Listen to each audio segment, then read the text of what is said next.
వచ్చిన 5-10 నిమిషాలు చూస్తున్నప్పుడు వారి ముఖంలో చిరునవ్వే కనిపిస్తుంది. చిరునామా మానస మేడం గారు అనిపిస్తుంది.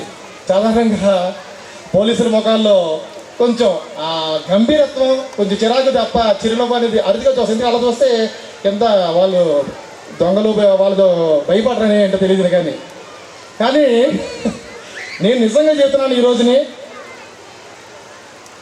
ఒక first IPS in India Kiran Bedi madam గారిని చూసినప్పుడు నాకు ఏ ఫీలింగ్స్ కలిగినాయో, కర్తవ్యం సినిమాలో విజయశాంతి గారిని చూసినప్పుడు ఏ ఫీలింగ్స్ కలిగినాయో, అంటే ఆఫీసర్ అంటే ఎట్లా ఉండాలని మేడం గారిని చూసినప్పుడు కూడా అటువంటి ఫీలింగ్సే కలుగుతున్నాయి. మానస మేడం గారిని ఆహ్వానిస్తూ వారి విలువైన సందేశాన్ని ఇవ్వవలసిందిగా వాటిని మీరు చక్కగా విని రేపటి డైరీలో ఇదే రాసిరావాలి, స్కూల్ డైరీలో.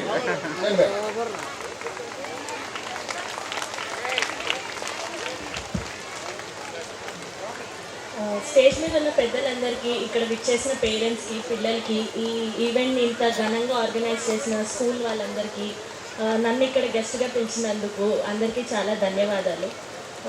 నేను స్పీచెస్ అంత మంచిగా ఇవ్వలేను, బట్ ఐ జస్ట్ స్పీక్ నార్మల్గా మాట్లాడుకున్నట్టు మాట్లాడుకుందాం. నేను నమ్మడం ఏంటి అంటే, చదువు ఎంత ఇంపార్టెంటో మనకి ఎక్స్ట్రా కరిక్యులర్ యాక్టివిటీస్ కూడా అంతే ఇంపార్టెంట్. స్కూల్కి వస్తే ఎలాగో టీచర్స్ చదివిపిస్తారు, ఇంటికి వెళ్తే మళ్ళీ పేరెంట్స్ కూడా ట్యూషన్ అని బ్యాక్ పంపిస్తారు.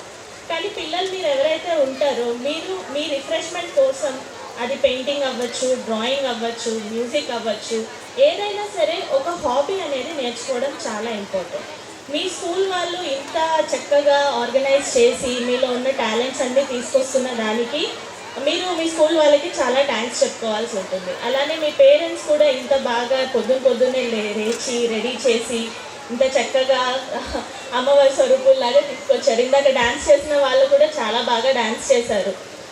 సో ఇలానే మీరు బాగా ఎక్స్ట్రా కరిక్యులర్స్ మీద ఫోకస్ చేసి, అలానే స్టడీస్ నెగ్లెక్ట్ చేయకుండా మొత్తం హాలిస్టిక్గా డెవలప్మెంట్ చేసుకుంటూ ఉంటే మంచిగా ఉంటుంది. బాగా చదువుకోండి.